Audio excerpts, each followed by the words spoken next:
आज खबरों में आ रहा था, गुजराती में लिखा है लेकिन मैं पढ़ लेता हूं, गुजराती समझ लेता हूं। भाजपा नेता के कॉलेज से पेपर लीक हुआ, एफएसएल रिपोर्ट। यह आपने नौजवान की हालत कर दी इस देश में। आज खबरों में आ रहा था,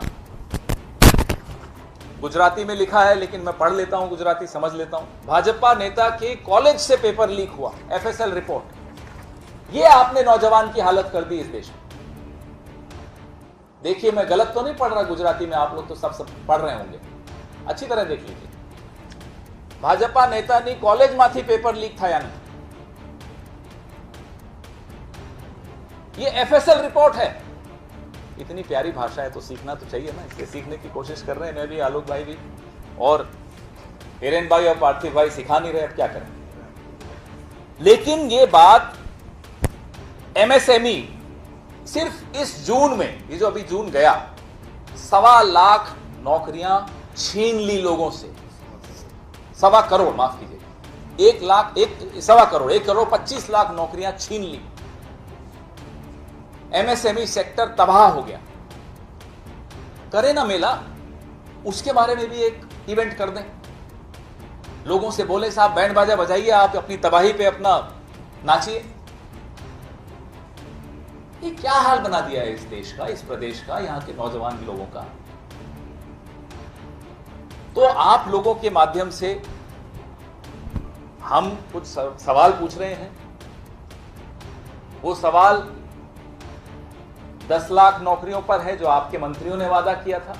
वो सवाल 1.25 करोड़ नौकरियों पर है जो छीन ली गई हैं। वो सवाल 4-4, 6-6 महीने से जो आपने रिजल्ट रोक दिया आज के तमाशे के लिए, उस पर है।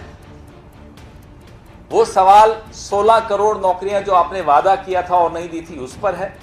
वो सवाल एमएसएमई सेक्टर की तबाही पर है। ये तमाम सवाल का हिसाब किताब दीपावली पर आपको बही खाता खोलना होगा, सबके सामने रखना होगा। मेक इन इंडिया कहते हैं, पूछिए अहमदाबाद मेट्रो के डब्बे कहां से बनकर आए, पूछिए ना, इंडिया से बने हैं। मेक इन इंडिया सिर्फ इनके नारे हैं। कोमलम में जो नारे बनते हैं, उसके अलावा मेक इन इंडिया कुछ नहीं है। मजाक बना दिया इन्होंने मेक इन इंडिया। आयात निर्यात का आंकड़ा देखिए चीन से, आंकड़ा देख के आपकी आंखें खुली रह जाएंगी। 60% इंपोर्ट बढ़ा है चीन से। कैसे बढ़ गया, मेक इन इंडिया हो रहा है तो बताइए। और चीन को तो आप लाल आंखें दिखा रहे थे, ऐप बैन कर रहे थे, ये फिर कैसे इंपोर्ट बढ़ता जा रहा है। और हमारे वक्त के आंकड़ों से तुलना कीजिए। ये लाल आंख क्योंकि आप 18 घंटे जागते हो, अगले तमाशे की प्लानिंग करते हो, नींद कम करते हो, ये लाल आंख इसलिए है, और कोई कारण नहीं। चुनाव से आगे भी जिंदगी है। चुनाव जीतने के बाद आगे की जिंदगी, जो सरकार में आता है उसकी एक ही काम होता है कि वो अपने वादे पूरे करे। हम चुनौती देते हैं प्रधानमंत्री को कि इस देश के नौजवान के साथ बैठें, मीडिया को सामने बुलाएं। हमें नहीं बुलाना, मत बुलाइए, और जरा चर्चा करिए। मीडिया के सामने होनी चाहिए वो चर्चा। नौजवानों के सवालों का जवाब देना चाहिए। नौजवानों की आंखों में आंखें डाल के बोलने की हिम्मत दिखाएं प्रधानमंत्री।